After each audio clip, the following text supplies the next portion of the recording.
very, very excited to be joined by the director and lead actor from the Barcelona Vampiress, which has screened as part of our Easter edition, our Easter Horror Nights. I hope you've had a chance to catch the movie. It's quite something. It's such a special film. We're very, very excited and pleased to have been able to bring the film to you. As there's a gap between our knowledge of Spanish and the guy's knowledge of English, we have Joe who's going to translate for us, which is fantastic. So thank you, Joe, for being with us. So first of all, I'd like to ask the guys to introduce themselves and tell us what their role was on the film. Okay, antes de nada, ¿se podría presentar cada uno de los dos? Bueno, empiezo yo. Soy Lluís Danés. This is Lluís Danés. He's the director of the film and also the artistic director. Yo soy Roger Casamajor, que es el periodista que investiga. This is Roger, plays Sebastian Comas, who's the journalist who's investigating the Witch of Barcelona. Let's kick off with a few questions, if that's okay. Steve, would you like to ask a question first? Yeah, I mean, the obvious ones. I mean, this is a film. It's a historical drama, or based on a real case. The Barcelona Vampiress was a real case. I'm very much rooted in a specific time of history. So, I mean, the first thing is, how much research was done to in terms of deciding the narrative? How much was like based on history? How much was like fictional? How much was a mix of the two? Where did the storyline come from? Bueno, la película se basa en una leyenda. So the story is actually based on a legend, and they did a lot of investigation, a lot of detailed investigation into the story. They studied the press that was released from the time, newspaper reports from the time, and it's quite a difficult story to follow because a lot of the actual facts have been lost. So all they had was the press, and so they tried to counteract the press from what actually happened at the time. So they've investigated real sources. The characters from the film were real people. They were there, but they've added a drama and cinematography to the story to make it more dramatic. Sure. So the journalist was a real journalist, or was he a fictional? Because he seemed like the character that might be fictional because you put the journalist in as an investigator. Está basado en un. Perdona, Roger. It's based on a real journalist, and he's who. Oh, right. Okay. That's fascinating. So the journey from the research to the screenplay. Tell us a little bit about that. Básicamente, perdón, estoy respondiendo yo, pero. So they went from their research. They looked at the real facts. They looked at real newspaper articles.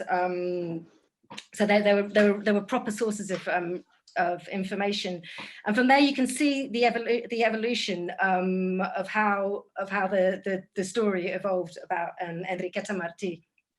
Okay. About the look of the film, because Lluís, I understand both the art director and the director of the film, so the whole visual strengths of the film are coming very much from him.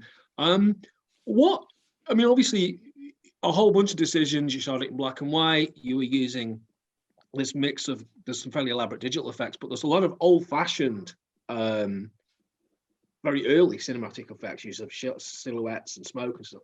What determines that? Was it just an aesthetic choice, or were you also thinking this would be the easiest way, or this would be a way to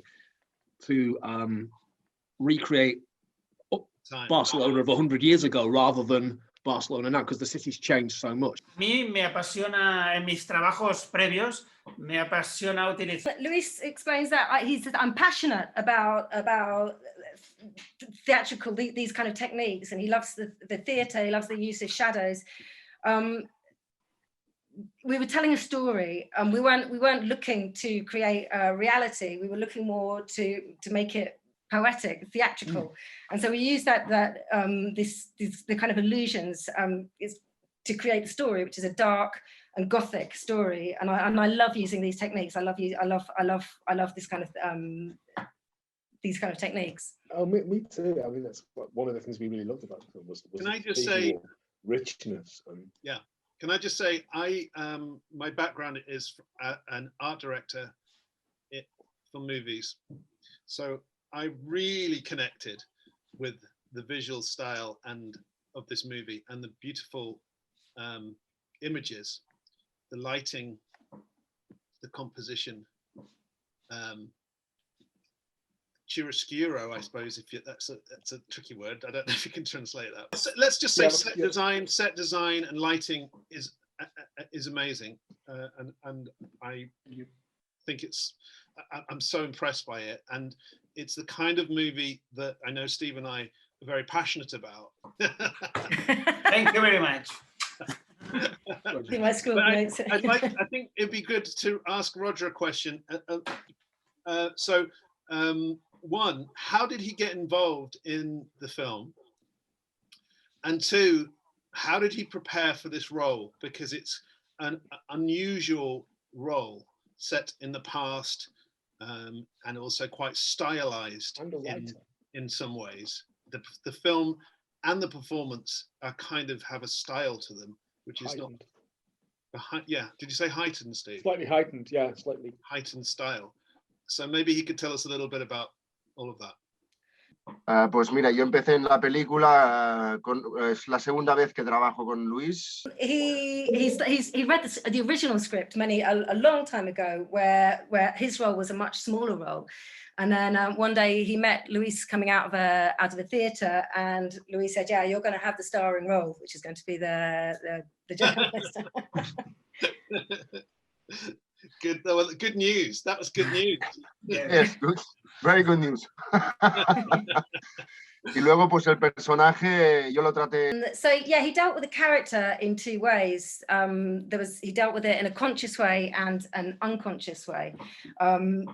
When in the conscious way, he dealt with the investigation into the case, the meetings with the mother and the children, and then the investigation into Enriqueta. And then he also dealt with it in an unconscious way, which is more exaggerated, which is more the fictional part of the character, which is a world of dreams where he's thinking about his sister. It's a whole parallel world, which is often governed by his addiction to morphine. Yes. I wonder, because of the visual style, because it was very carefully storyboarded, and each shot is like a painting. I wonder if that proved to be an additional difficulty for the actors, for the performers. Una actuación más o menos.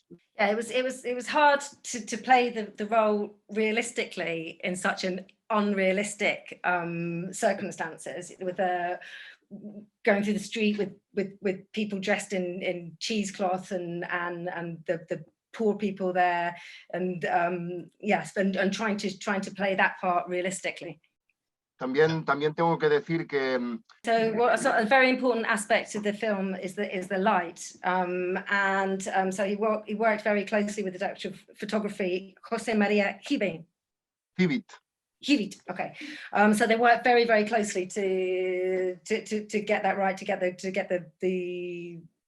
the script right, and the feeling right. One of the things watching the film, I find myself thinking, this is kind of like the Catalan equivalent of a Jack the Ripper film, in that it takes a case, a very specific case, in a historical case that a lot of things have been built around. So in a lot of British movies and American movies dealing with Jack the Ripper, and they'll deal with the sort of social context, and the case becomes a kind of lightning rod for everything that's going on around. First of all, does this case have a similar weight within the Catalan region, in particular, maybe across the whole of Spain, but specifically I'm thinking within the Catalan region? How important was it to focus on the wider politics and the the sense of the city and the city sense of itself at that time, because it seems to me that that's very much a theme within the film. Tuvo mucha importancia en su momento. Barcelona is not such an important point. Barcelona is not such an important concept, but the case was important at the time, and it was overblown. It was blown out of proportion. It was exaggerated, and there's the story of power, and the power of a political society, and how politicians or the powers that be create monsters to hide the real monsters of society. This was kind of an original fake news story. It's like a fake news from way back then, which gets blown out of proportion, and the story changes. No, they never really found out who was guilty. Yeah. How much of the film did they shoot in studio? El 99,9%. Okay, so 99.9% of the film was shot in the studio. Yeah, he loves the expressionist films, like Fellini, like decorated universes. So the only two scenes in the film were actually shot in the open air. Wow. And it's beautiful. It must have been incredibly hard to create this whole world in a studio. A mí particularmente me parece más fácil. So he said it's much easier for him to work in a studio, because you start from absolutely nothing. That's what Roger earlier was talking about. To create a fantastic world, to create fantasy, you have to make the performances have to be very realistic. So, for example, the streets were very realistic, and that happens a lot when you're telling a story. You use fantasy to highlight reality. Sure. Are they able to tell us how long was the shoot? Nada, 5 semanas. 5 weeks. Right. Wow. Whoa. Y muy poco dinero. Wow. Yeah, they shot the film in very little time, 5 weeks, and with very, very little money, with just over €1 million. Wow. But with a lot of energy and a lot of hard work from the whole team. Well, that is amazing. To me, it connects all the way back to early Méliès movies through to the German expressionist films, and that James whole Whale. line of fantastic cinema. I think we're going to have to bring this to a close, which is a pity, because I have so many more things I'd like to ask. We love the movie, and we wish you the best of luck with the film. Can we ask if they know when the film will actually get a release in the UK, because we know that many people will be wanting to tell their friends to check this movie out. Muchas gracias. No tengo idea. Unfortunately, he has no idea when the film's going to be released in the United Kingdom, but they can't wait for it to be released, and they hope that lots of people are going to be able to see it. And he'd like to say thank you very much to Grimfest for including it in the festival. Well, we're honoured. We love it. We're honoured. Es un honor. Okay, well, listen, thank you guys so much for being with us. And maybe one day in the future, we can invite you over to the festival when it's live and not online.